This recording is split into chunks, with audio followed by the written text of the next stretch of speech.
The price of paradise. What do you do when the man who swore to love and protect you is sipping cocktails in paradise with another woman while you are battling through the most agonizing hours of your life? This isn't a hypothetical question. For Isla Monroe, it was her brutal reality. On one side of the world, she lay in a sterile hospital room, her body being torn apart by the pangs of childbirth. On the other, her billionaire husband, Julian Vaughn, was sunbathing on the Amalfi Coast with his mistress. He thought his lies were as flawless as the sunset he watched. He was wrong. His vacation was about to end. His world was about to burn. The silence in the penthouse on Via Roma was a living thing. It breathed the sterile, filtered air and settled onto the vast expanses of Carrara marble and polished chrome like a fine layer of dust. Isla, 9 months and 6 days pregnant, felt the silence as a physical weight on her chest. From her seat on a custom-designed sofa, she could see the entirety of the Piazza del Popolo unfolding below, a vibrant green tapestry against the gray steel of the city. It was a view that cost a fortune, a view that was supposed to mean she had it all. But today, it only made her feel small and isolated, a porcelain doll in a life-sized dollhouse. Her husband, Julian, was packing. He moved through their cavernous master bedroom with the same predatory, high-energy efficiency he applied to his corporate acquisitions. At 42, Julian was a titan of the tech industry, the celebrated CEO of Novatech. He had a jaw that looked carved from granite, eyes the color of a stormy sea, and a charisma so potent it could bend reality. He had convinced the world his data mining software was about connectivity, not surveillance. And he had convinced Isla that his frequent last-minute business trips were a necessary sacrifice for the empire they were building. "It's just Milan, Ellie." His voice echoed slightly from the bedroom. He emerged, clasping a Patek Philippe watch onto his wrist. He was wearing a Tom Ford suit that probably cost more than her first car. "One last handshake for the Helios deal. I'll be back before you can miss me." Isla ran a hand over the taut sphere of her belly, where her son was performing a series of aggressive flips. "The doctor said it could be any time, Julian. He specifically said you shouldn't be traveling anymore either." He crossed the living room and knelt before her, his expensive cologne filling the space between them. He took her hand, his thumb stroking her knuckles. It was a disarming, practiced gesture. "And I will be on the first flight back the second you feel a real contraction. My jet is on standby. You have my word." His eyes were sincere, his expression a perfect mask of concern. He was good. So good. She wanted to believe him. For 5 years, she had built her life around believing him. She had been the perfect wife, graceful, supportive, a gracious hostess, and a silent partner in his relentless ambition. She had overlooked the late nights, the whispered phone calls, the faint scent of an unfamiliar perfume on his shirts. She had chalked it up to the pressures of his world, the cost of living in the stratosphere. She had chosen to trust him, but the pregnancy had sharpened her senses, honing a primal intuition she didn't know she possessed. And in this moment, that intuition was screaming. "Milan, huh?" she asked, keeping her tone light. "Who are you meeting again?" "Mr. Tanaka." A flicker so slight she would have missed it a year ago, but not now. His eyes held hers for a fraction of a second too long. "It's all a formality. You know how it is." He leaned in and kissed her, a brief, dry brush of lips. "Don't worry, Sophie's on her way. You won't be alone." He stood, grabbing his leather carry-on. "I'll call you as soon as I land. I love you." "I love you too," she whispered to his retreating back. The lie tasted like ash in her mouth. The heavy door of the penthouse clicked shut, and the oppressive silence rushed back in. Isla remained in place, listening to the hum of the city far below. Milan, the Helios deal. It all sounded so plausible. Julian was a master of plausible deniability. She pulled her laptop from the side table. The metal felt cold against her skin. Her fingers trembled slightly as she opened the browser. She wasn't a spy. She wasn't a jealous wife. She was just checking. A verification. She typed in the name of the airline Julian used for his private jet. A quick search of tail numbers, a trick her journalist sister had taught her, pulled up a flight log. A Nova Tech-owned jet had filed a flight plan 2 hours ago. Destination, Amalfi. Not Milan. The air left her lungs in a painful rush. Amalfi. The word conjured images of romantic getaways, of honeymooners and lovers, of turquoise water and white sand beaches. It was the opposite of a stuffy corporate boardroom in Milan. Her mind raced, trying to find an explanation, a reason, a layover, a last-minute change of venue. But the lie had been so specific. Mr. Tanaka. The board. Just then, a sharp, searing pain shot through her lower back, wrapping around her abdomen like a hot steel band.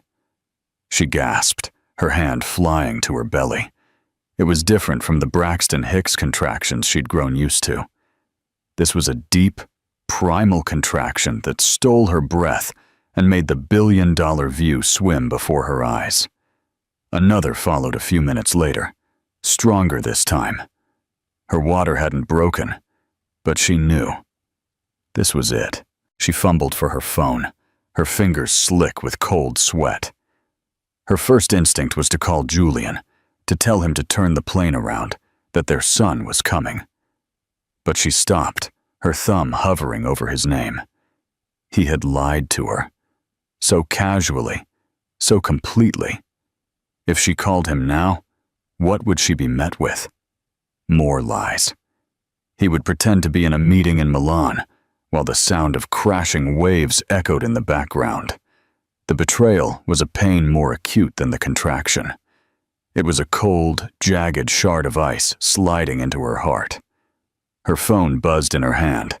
It was her younger sister. Sophie. Soph! Isla breathed a sigh of relief.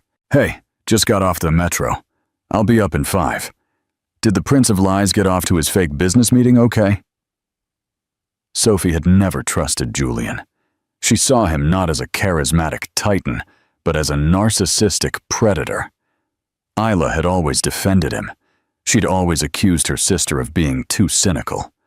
But now, he's gone, Soph, Isla said, her voice cracking. Another contraction hit her, and she couldn't suppress a low moan. Ellie, was that? Are you okay? Is it time?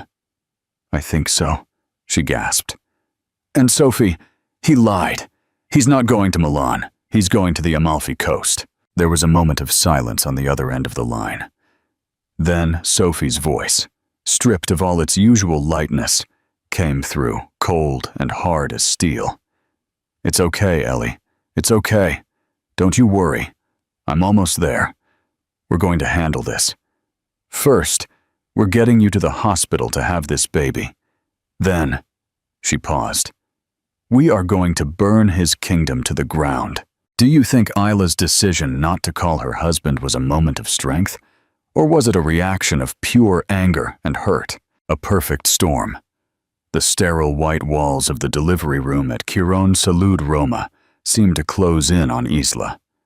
Every beep of the fetal heart monitor, every rustle of a nurse's uniform was magnified into a deafening roar.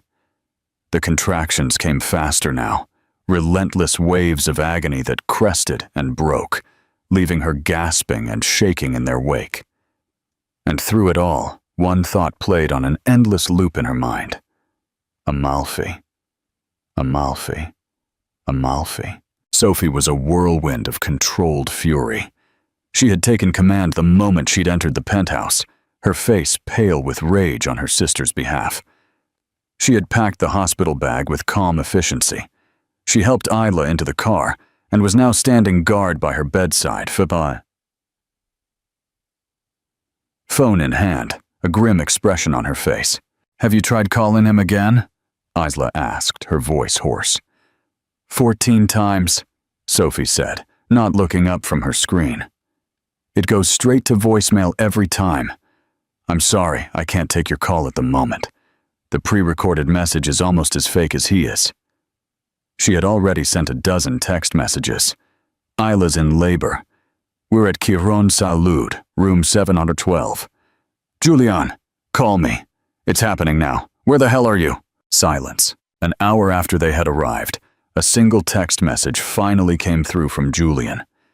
It was clearly sent from an in-flight Wi-Fi service, delayed and impersonal.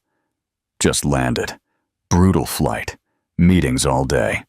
Will call when I can. Kisses to Isla. Hope she's feeling okay." Sophie showed the screen to Isla, her jaw tight.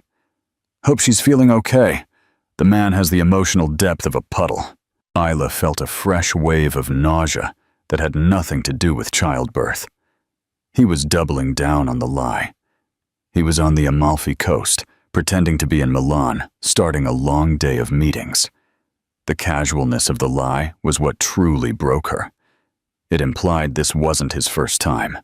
He was a well-oiled machine of deceit. "He's with someone," Isla whispered, the certainty of it settling deep into her bones. "You don't go to the Amalfi Coast just for a secret vacation when your wife is about to give birth. You go with someone."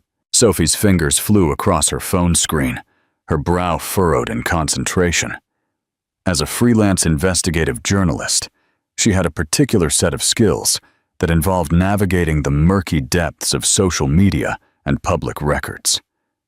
"Who would he go with?" she murmured. "The flight log only lists him and the pilots. No other passengers on the manifest." "His assistant," Isla said suddenly, the name catching in her throat. Elena Santoro." Elena was 26, with sharp blue eyes, a cloud of blonde hair, and an ambition so brazen it was practically a second skin. She had started at Novatech 3 years ago and had risen to become Julian's executive assistant, his gatekeeper, his shadow. Isla had always found her unsettling. The way she looked at Julian, a mixture of admiration and longing. The way she had suddenly adopted a new, more expensive wardrobe, wearing designer shoes and carrying bags that were far above an assistant's pay grade, even a well-paid one. Isla had mentioned it to Julian once, and he had laughed. "I pay her a good bonus, Ellie. She's the best. I need her to look the part." "Elena Santoro," Sophie repeated, typing the name into every search bar she could find. Public Instagram, of course. She wants to be seen. She scrolled through a feed of curated perfection. Rooftop cocktails in Salerno, gallery openings in the Pinedo district, business class lounges all over the world. It was a visual diary of a life she couldn't afford. And then Sophie stopped, her breath caught. "Oh, you've got to be kidding me," she whispered. Her voice was laced with venom. She turned the phone around. The most recent post on Elena's Instagram story was a video uploaded less than an hour ago. It was a short, sweeping clip taken from a private infinity pool. The water was a brilliant turquoise, and in the background, lush green olive groves cascaded down a terraced hill under a sky streaked with the pink and orange of a tropical sunrise. It was unmistakably, iconically, the Amalfi Coast. The camera panned from the view to a pair of champagne flutes propped on the edge of the pool. Then, for a split second, it dipped down, showing 2 pairs of feet in the water. One pair, with perfectly manicured red toenails, was clearly Elena's. The other, larger and distinctively male, was Julian's. Isla knew his feet better than her own. She'd given him countless foot massages after his long days, but it was the caption that delivered the final, fatal blow. A single word, dripping with intimate complacency. Paradise. The air in the hospital room turned to ice. Isla stared at the screen, at the image of her husband's feet entwined with his assistant's in an Amalfi paradise, while she lay broken and bleeding in a hospital bed an ocean away. The digital world crashed into the physical, and the betrayal was no longer a suspicion, but a blatant, undeniable fact. A sound escaped her lips, a raw, wounded cry that was part pain, part rage. That, Isla choked, batting the phone away as if it had burned her. That! Bitch! She wanted you to see it, Sophie said, her voice dangerously low. This isn't a mistake, Ellie. This is a declaration of war. She posted it to her public story, not her close friends. She tagged the location. She knew someone would find it. She's forcing him to react. Another contraction tore through Isla, more powerful than any before. She screamed, arching her back. The physical pain, a welcome distraction from the emotional agony that threatened to drown her. A nurse rushed in, her face a mask of professional concern. It's okay, Isla. Your blood pressure is rising. I need you to breathe with me. The nurse soothed, but Isla couldn't breathe. She was suffocating under the weight of it all. The lies, the years of willful ignorance, the image of those 2 pairs of feet in the water. Her perfect golden cage hadn't just been a cage. It had been a stage for a play where she was the fool. Sophie took her hand, her grip fierce. Listen to me, Ellie. Forget him. He doesn't exist. Right now, it's you and your cho. That's all that matters. You are going to get through this, and you are going to be a mother. And when this is over, we will deal with him. I promise you. Isla looked at her sister, at the absolute loyalty burning in her eyes. She squeezed her hand back, a surge of adrenaline piercing through the pain. Sophie was right. Julian had made his choice. He had chosen paradise with his mistress over the birth of his own child. Now it was her turn to choose. She could fall apart, or she could fight. Get me a lawyer, Soph, Isla said through gritted teeth as another contraction began. Not just any lawyer. Get me the best. Get me a shark. Sophie's lips curled into a grim smile. I know just the one, Valentina Rossi. She doesn't just get you a divorce. She gets you vengeance. As the doctor walked in to tell her it was time to push, Isla closed her eyes. She wasn't just pushing to bring her son into the world. She was pushing out the old Ela, the trusting wife, the silent partner. And in her place, a new woman was being born. One forged in the fires of betrayal and galvanized by a mother's righteous fury.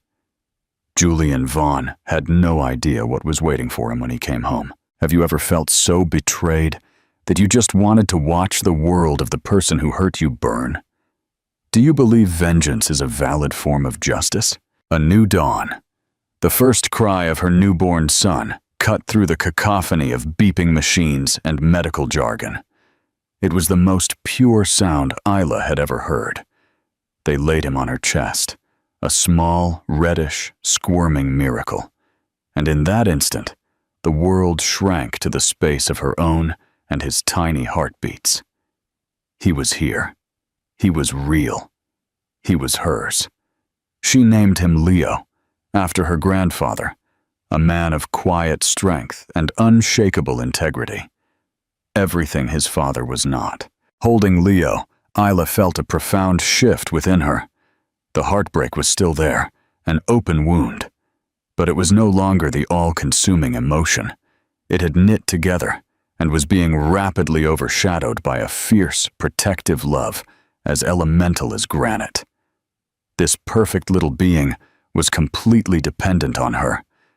She was his entire world, and she would not allow him to be raised in the shadow of lies and deceit. Sophie had been a rock, holding her hand, whispering encouragement, and capturing the first moments of Leo's life on her phone, not for Julian, but for Isla.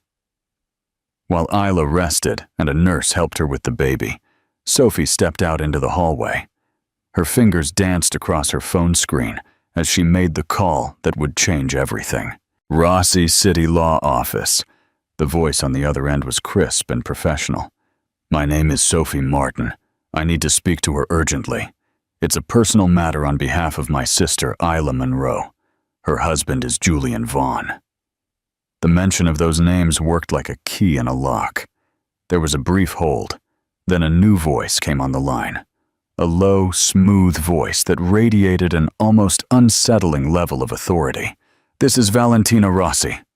"Ms. Rossi," Sophie began, "my sister just gave birth to her son.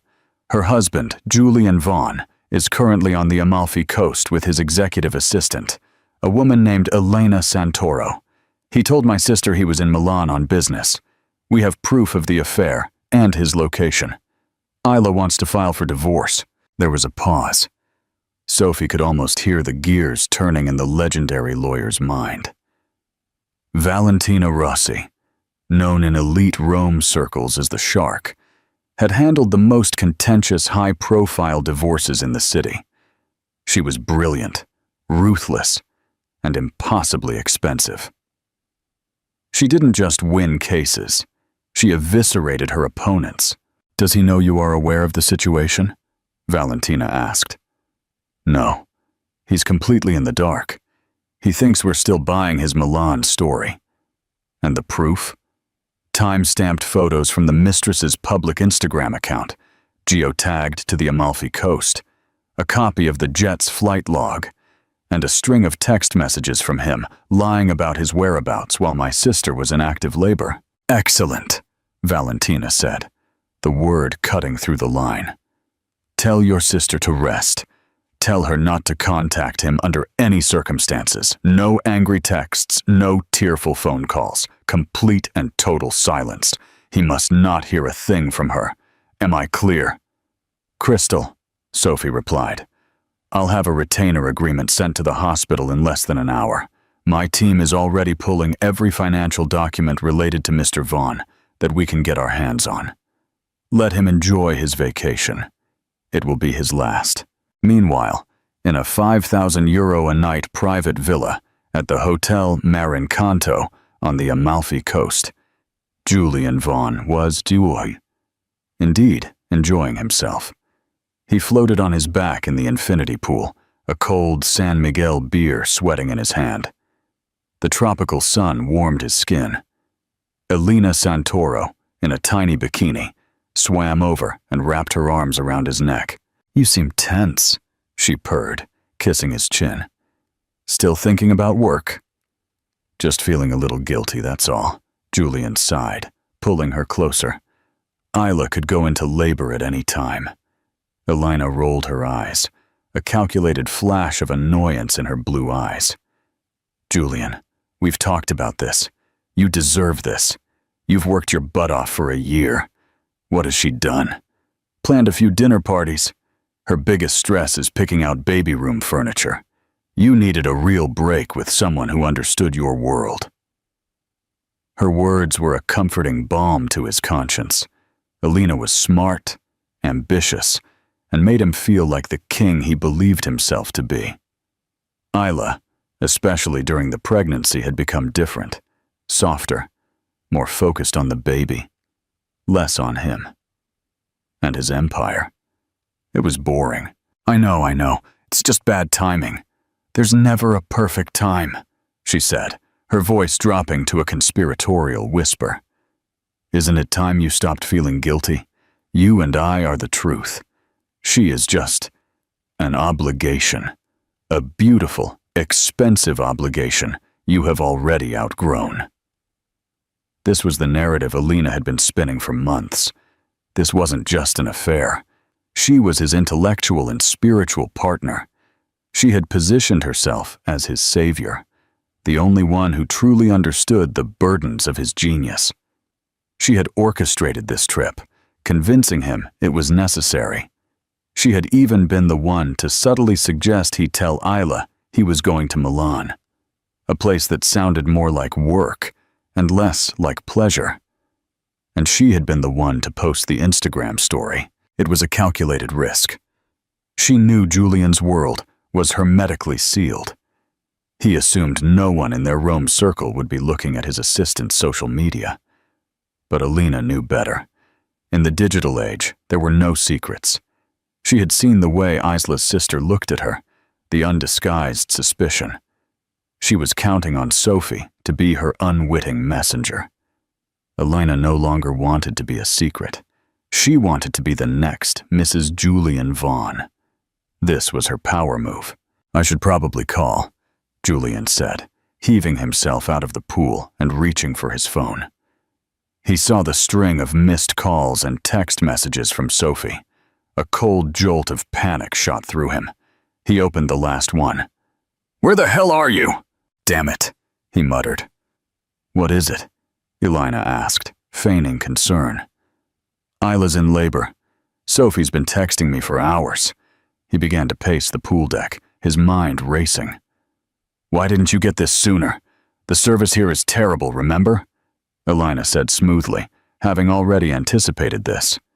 "You said so yourself." He quickly typed a reply. His hands were shaking slightly. He couldn't fly back to Rome with an Amalfi Coast tan. He needed to keep the lie going.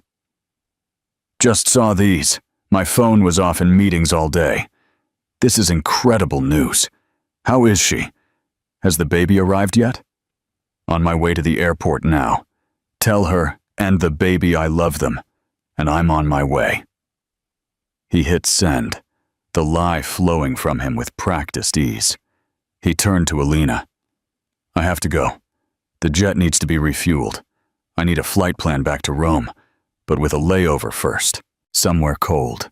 Oslo," Elena suggested, a sly smile on her lips. "You could say the Milan meeting ran long, and you had to reroute through Norway for a side deal. Nobody gets a tan in Oslo." He looked at her. A slow smile spread across his face. "God, you're brilliant." He pulled her in and kissed her hard. "Pack your things. We'll drop you in Barcelona on the way. I need you back at the office, holding down the fort. Delete everything. All the photos, the hotel bookings off your personal cards. Everything." "Don't worry," Elina said, her eyes gleaming with triumph. "By the time you land, it will be like the Amalfi Coast never existed."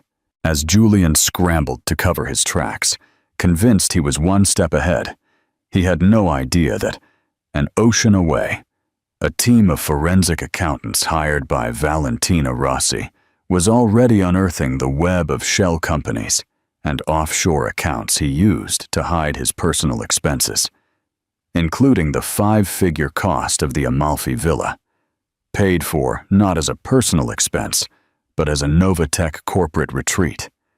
The trap was being set, the shark was circling, and the prey was swimming directly into it. Do you think Julian underestimated the power of a woman's intuition? Or did he simply become overconfident in his own cunning? The fall of the king. The Gulf Stream G160 descended through the clouds over Rome, the familiar city skyline rising up to meet it. Julian Vaughn adjusted his tie and ran a hand through his hair. He felt a pang of genuine excitement. He was going to be a father. He imagined walking into the hospital room, flowers in hand, full of apologies about the unavoidable and momentous business in Milan. Ila would be tired, but she would forgive him. She always did. He would hold his son for the first time, and this whole messy Amalfi business would be forgotten, a secret kept between him and Alina. He had spent 2 hours on the tarmac in Oslo, making a series of frantic, backdated business calls to sell the lie. He'd even bought a cheap airport snow globe as a prop. He was ready. His story was flawless. As the jet taxied to the private hangar at Barajas Airport, he saw a sleek black car waiting on the tarmac. Good. His driver was here. Everything was going according to plan. The jet door opened, and the cool Rome air hit him. He took a deep breath, sliding into the role of the devoted husband returning home to his family. He descended the steps, his leather carry-on in hand. But as he reached the bottom, it wasn't his usual driver who stepped from the car. It was a woman he didn't recognize, dressed in an impeccably cut gray pantsuit, her silver hair pulled back in a severe, elegant bob. Her expression was completely devoid of emotion. Behind her, two large men with stone-cold faces and dark suits emerged from the vehicle. "Julian Vaughn?" the woman asked. Her voice was quiet, but it cut through the air like a shard of glass. "Yes," Julian said, confused. "Who are you?" He looked past her, expecting his driver to appear. "My name is Valentina Rossi," she said, her eyes locking with his. "I am your wife's attorney." The words hit Julian like a physical blow. "Your wife's attorney?" The phrase made no sense. Why would Isla have an attorney? An attorney like Valentina Rossi, whose name he knew from the gossip pages, always linked to the city's most brutal legal, corporate, and marital battles. I don't understand," he stammered, his carefully constructed composure beginning to crumble. "I think you do," Rossi said coolly. She gave a slight nod to one of her men. He stepped forward and handed Julian a thick manila envelope. Julian stared at it, his hand frozen in the air. "What is this?" "That is a summons and complaint for divorce," Valentina stated, her voice flat. "On the grounds of adultery, among other things. It also contains a temporary restraining order preventing you from accessing or transferring any marital assets, and an injunction barring you from access to the Via Roma residence. You are not to go home, Mr. Vaughn, and you are not to contact my client in any manner." Julian's mind reeled. Adultery. Restraining order. How? How could she know? It was impossible. He had covered his tracks. Elena had deleted everything. "This is insane," he spluttered, finally finding his voice. "There's been a mistake. My wife just had a baby. I was in Milan on business. I can prove it." He gestured vaguely with the hand holding the Oslo snow globe. Valentina Rossi allowed herself a small, cold smile. It didn't reach her eyes. "Ah, yes, Milan. And I suppose the layover in Oslo was for the polar bear convention." She took another step closer, lowering her voice so only he could hear. "Allow me to save you the trouble of further perjury. We have your jet's flight records to the Amalfi Coast. We have the receipts from the Hotel Marincanto, charged to a shell company as a Nova Tech team-building exercise. And we have a beautiful high-definition screenshot of Ms. Santoro's Instagram story, with your feet enjoying the paradise you chose instead of attending the birth of your son." Each word was a hammer blow, systematically demolishing his reality. He felt the blood drain from his face. He looked past Rossi, his eyes desperately scanning the area, and that's when he saw them. At the edge of the private tarmac, just far enough away to be legal, was a small group of photographers. Their long lenses were aimed directly at him. One of them he recognized, a notorious paparazzi who worked for the gossip pages. And standing near them, watching the scene with an expression of cold satisfaction, was his sister-in-law, Sophie. She raised her phone as if to toast him before turning away. He had walked directly into a perfectly executed ambush. "You can't do this," he whispered, the words sounding pathetic even to his own ears. "Isla, she wouldn't. You have fundamentally misunderstood the woman you married." "Mr. Vaughn," Rossi interrupted. "You thought she was a decoration. You were wrong. She is the queen, and you have been cast from the kingdom." She turned, her job done, and walked back to the car, without looking back. One of the big men opened the back door for Julian, his expression making it clear this wasn't a request. Numb, Julian slid into the leather seat. The manila envelope felt as if it weighed 100 pounds. He opened it. His hands were shaking violently. The legal jargon swam before his eyes, but the words were clear. Irreconcilable differences, extreme cruelty, adultery. Attached were the proofs. Exhibit A, A printout of the flight log to the Amalfi Coast. Exhibit B, a copy of the hotel bill. Exhibit C, a crisp color photograph of his and Alina's feet in the infinity pool. The word paradise mocked him from the bottom of the page. The car pulled away from the hangar, leaving his private jet on the tarmac like a monument to his stupidity. As they headed for the highway, his phone began to vibrate uncontrollably. The screen lit up with notifications. El País, The World, Khorasan Magazine. The headlines were brutal. Tech mogul Julian Vaughn served divorce papers on airport tarmac amid cheating allegations. Nova Tech CEO in hot water. After skipping son's birth for Amalfi getaway with assistant. Inside the divorce, Julian Vaughn, a story of lies, luxury, and betrayal. He had flown home thinking he was the king returning to his castle, but the locks had been changed. The drawbridge was up, and his kingdom was on fire. He was not a king. He was just a man sitting in the back of a car with an Oslo snow globe. Finally, irrevocably, caught. Do you think Julian got what he deserved? Or was the punishment too severe? How would you have handled the situation if you were Isla? The rise of the Queen, the fallout, was immediate and catastrophic. The stories, fueled by Sophie's anonymous but well-placed leaks, and Valentina Rossi's strategic precision, created a media storm that Julian Vaughn could not control. The narrative was too compelling. The billionaire mogul, the beautiful wife in labor, the illicit tropical tryst with the young assistant. It was a morality play for the modern age, and Julian was cast as the irredeemable villain. The Nova Tech Board of Directors, a collection of serious-faced men and women who cared more about profit than a good story, called an emergency meeting.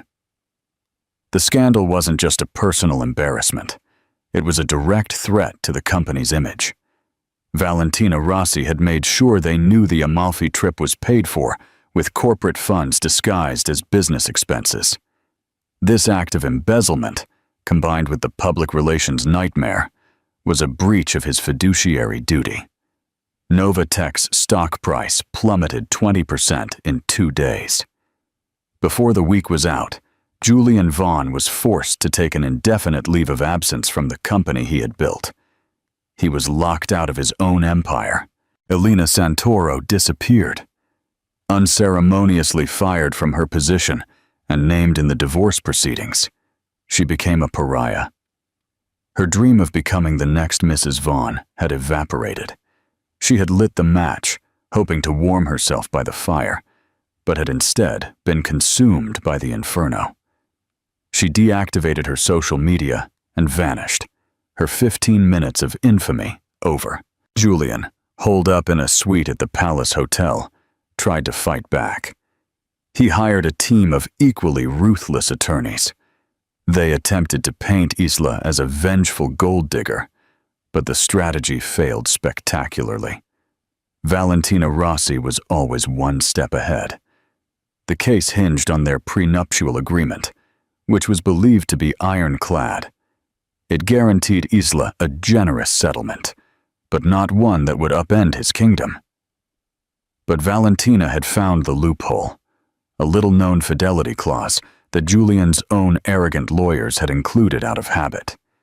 It stated that in the event of proven adultery that led to a public scandal and damaged the family's reputation, the financial limitations of the prenup would be null and void. Julian had signed it without a second thought, never believing he could be caught so flagrantly. It was the ultimate Trojan horse. His own hubris was the weapon that would bring him down. Facing a protracted, humiliating public trial that he was certain to lose, Julian was forced to settle. It was one of the largest divorce settlements in the history of Rome. Isla Monroe was no longer just a millionaire's wife. She was, in her own right, an exceptionally wealthy woman, but Isla cared little for the money itself. For her, it was about justice. It was about security for her son. As the legal battle raged in courtrooms and boardrooms, her world had grown small and wonderfully focused. Her universe was the quiet of the penthouse, which the court had granted her, and the scent of her baby's skin. It was the soft weight of Leo sleeping on her chest, his tiny fingers curled around her own. She learned the rhythm of his needs, the language of his cries. She found a strength she never knew she had, a deep well of resilience and love that had lain untapped during her years as Julian's wife. Her sister Sophie was a constant presence, a devoted aunt who delighted in making Leo laugh. The silence of the penthouse was no longer oppressive. It was peaceful. The view of the Piazza del Popolo was no longer a symbol of isolation. It was a promise of strolls in the sun, of a future she would build for herself, on her own terms. 6 months after that fateful day at the airport, Isla sat on the same custom-designed sofa where her old life had ended, dressed not in designer evening wear, but in comfortable cashmere. Leo was sleeping soundly in his bassinet beside her. On the coffee table in front of her was not a stack of invitations to social galas, but a business proposal. Using a portion of the settlement, she was establishing a foundation. The Monroe Foundation would be dedicated to providing legal aid and financial support to women and children victimized by powerful men, women who didn't have a Valentina Rossi to call or the resources to fight back. It was a new purpose forged from her pain. Her phone buzzed. It was a news alert. Julian Vaughn had sold his remaining shares in Novatech and was reportedly relocating to Dubai, a place with no extradition treaties and a tolerance for disgraced titans. He was a ghost, a whispered warning at cocktail parties. Isla looked at the headline, then dismissed the notification without a second thought. He was a chapter of her life that was now closed. She looked at her son, then back at the proposal in her hands. The sun streamed in through the vast windows, bathing the room in a warm, golden light. For the first time in a long time, Isla Monroe felt truly free. She had lost a husband, but she had found herself, and her own rise was just beginning. What does freedom mean to you? Do you believe Isla found true freedom in her new life? The final showdown. 4 years later, Isla Monroe's name was no longer synonymous with scandal, but with power. Not the borrowed, reflected power of a millionaire's wife, but a genuine, hard-won influence she wielded with grace and precision. The Monroe Foundation had grown into a formidable force in Rome philanthropy, a sanctuary and a sword for women navigating the dangerous intersection of domestic strife and financial disparity. Isla was no longer a societal footnote. She was a featured figure in Forbes, celebrated for her strategic acumen and unyielding commitment. The Via Roma penthouse, once her golden cage, was now her fortress and command center. Leo, now a boisterous, bright 4-year-old, with his mother's warm eyes and a stubborn chin she privately admitted came from his father, was the sun in her universe. His life was a happy rhythm of preschool drop-offs, afternoons in the Piazza del Popolo, and quiet evenings filled with picture books and sprawling Lego creations on the marble floors. He knew nothing of the Amalfi Coast, of restraining orders, of the man whose DNA he shared. For Leo, his world was complete. It consisted of his mother, his Aunt Sophie, and a loving circle of friends. Julian Vaughn was not a ghost in their home. He wasn't even a memory. On a crisp autumn afternoon, Isla was at the Foundation's downtown office, a modern, sleek space a world away from the opulent sterility of Novatech. She was deep in a file, a particularly nasty one, that involved a real estate mogul trying to use his wealth to bankrupt his wife to take custody of their children. It was a story Isla understood in her bones. Her assistant buzzed her. "Ms. Monroe, Valentina Rossi is on line 1. She says it's urgent. Isla felt a familiar prickle of apprehension. Valentina's calls were rare and never trivial. She picked up the receiver. Valentina, what's happened? Isla. Valentina's voice was as calm and sharp as ever. He's back. Isla didn't need to ask who he was. A cold knot formed in her stomach, an unwelcome echo of a life she had long put behind her. He's back where? In Rome. He landed at Barajas this morning. His lawyers have already contacted my office. He's petitioning the court for visitation rights. The audacity was breathtaking. For 4 years, Julian had not sent a single birthday card. He had made no attempt to contact Leo, adhering to the original divorce settlement which had granted Itla exclusive legal and physical custody, with no mandatory visitation for him. A concession he had made easily at the time, desperate to make the scandal go away. On what grounds? Isla asked, her voice dangerously low. The usual, Valentina said with a sigh. He claims he's a changed man. He's spent the last few years doing some soul-searching and rehabilitating his character. He says he has a right to know his son. His lawyers are trying to frame our original settlement as something he was coerced into at a time of extreme duress. Duress he completely brought on himself. Isla seethed, the anger burning hot and fast. I take it his ventures in Dubai didn't go well? My sources say he blew through most of his capital, trying to launch a new tech startup that failed spectacularly, Valentina confirmed. He's not bankrupt, not by a long shot, but he's no longer in the Novatech stratosphere. He's a diminished man, and diminished men often look to the past to reclaim a sense of power. He is not getting it from me or my son, Isla said, her resolve hardening like steel. Fight him, Valentina. Use everything we have. Of course, Valentina said. But Isla, he's going to try to take this to the media, the desperate plea of a father. He will try to paint you as the cold, vengeful woman keeping a son away from his repentant father. You must be prepared for that. The warning came too late. By the time Isla arrived home that evening, the first salvo had already been fired. A source close to Julian Vaughn had leaked a story to a major tabloid. The headline was sickeningly predictable. Repentant mogul returns to Spain to fight for son he never knew. The article was a masterpiece of manipulation, full of quotes about Julian's deep regret and his unconditional love for a child he had only seen in paparazzi photos. Sophie was waiting for her in the penthouse, her face a storm. "The snake has come out of hiding," she spat, holding up her tablet, showing her the article. "How dare he?" "It's a tactic, Soph.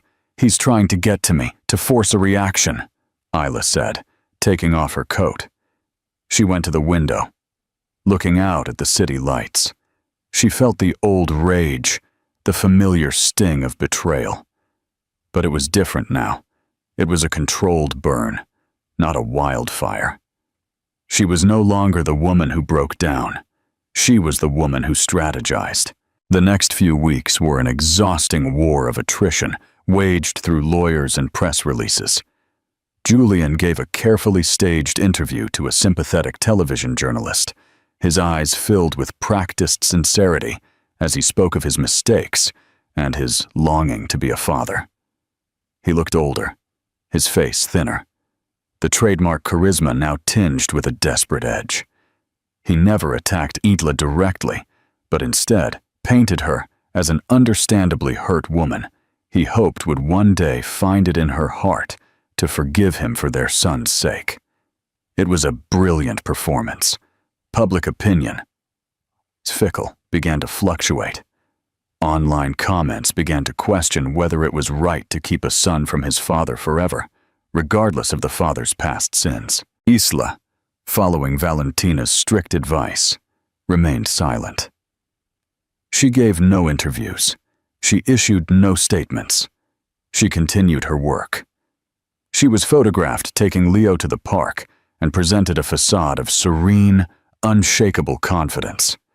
Her silence was more powerful than any denial. It communicated that Julian Vaughn's drama was beneath her. The first court hearing was a circus. Media swarmed the courthouse steps. Julian arrived in a somber suit, looking like a man ready to immolate himself. Isla arrived flanked by Valentina Rossi, her expression unreadable, her gaze fixed straight ahead. Inside the judge's chamber, the arguments were laid out. Julian's lawyers spoke of a father's fundamental rights. Valentina Rossi spoke of a father who had abdicated those rights the moment he boarded a plane to the Amalfi Coast. She spoke of 4 years of complete and total silence, of the lack of any financial or emotional support beyond what was court-ordered. She painted a picture not of a repentant father, but of a failed businessman, grasping for a new lifeline, a new way back into the public eye, using his son as a pawn. Then, Valentina played her trump card, a ghost from Julian's past, whom Isla never thought she'd hear from again. "Your Honor," Valentina said, "we would like to submit a sworn statement from Ms. Elena Santoro." A stunned silence fell over the room. Julian's face went white. Valentina continued, "Ms. Santoro, who is currently residing in Seville under her married name, has provided a statement detailing how Mr. Vaughn pressured her into signing an NDA after their divorce, paying her a substantial sum to remain silent. More pertinently, it details numerous conversations during their time together in which Mr. Vaughn referred to his unborn son as a complication and a future obligation. He expressed zero interest in the child beyond the heir he was expected to produce. His trip to the Amalfi Coast, she states, was specifically planned as one last fling before he was tied down. There was never any intention of returning for the birth." Valentina let the words hang in the air. The sworn statement systematically dismantled Julian's narrative as the grieving, repentant father. It exposed him for what he was, a narcissist whose only regret was getting caught. The judge, a no-nonsense woman in her 60s, read the affidavit. Her expression grew colder with each page. She looked at Julian, a long, assessing stare. "Mr. Vaughn," the judge said, her voice dripping with disapproval, "you gave up your right to a say in your son's life 4 years ago. Your recent return and sudden interest feel less like paternal concern and more like a publicity stunt. The court's petition is denied. My advice to you is to return to the life you have built and leave this family in peace." It was over. The gavel came down with a final, decisive thud. Julian sat stunned, his face a mask of disbelief and fury. His gambit had failed. He had underestimated her. He had underestimated all of them. Isla and Valentina walked out of the courtroom into the flash of cameras. Isla didn't smile. She simply held her head high and got into her car. As she drove away, she saw him emerge, his face crumpled in defeat, surrounded by reporters yelling questions he couldn't answer.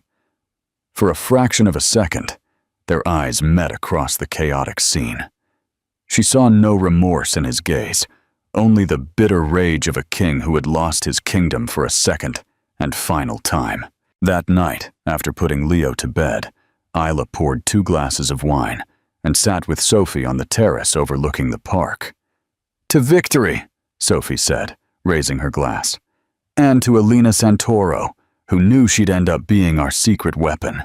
Isla smiled, a genuine, tired smile. "People change, Soph. Or maybe they just get tired of the lies." She sipped her wine, the cool liquid a soothing balm. "He's gone, for good this time. What do you think he'll do now?" Isla looked out at the endless sea of city lights, at the empire of glass and steel. It was a city that had witnessed her fall and her rise. "I don't know," she said honestly, and for the first time, I genuinely don't care. She had faced the ghost of her past and not flinched. She had protected her son. She had defended her peace. The echoes of Julian Vaughn were finally fading, replaced by the sounds of her own life, the gentle hum of her foundation doing its work, the distant laughter from her son's room, and the steady, sure beat of her own heart. Her rise was complete. She was home. Isla's story is a raw and powerful reminder that the deepest betrayals can forge the most unshakable strength. She was pushed to the brink, abandoned at her most vulnerable, yet she refused to be a victim. Instead, she transformed her pain into power, not just for herself, but for countless others. Her journey shows us that true wealth is not measured in stock prices or penthouses, but in resilience, integrity, and the courage to rebuild your kingdom from the ashes of a life that was burned to the ground. What do you think was the single most powerful moment in this story? Let me know, and we can discuss it more.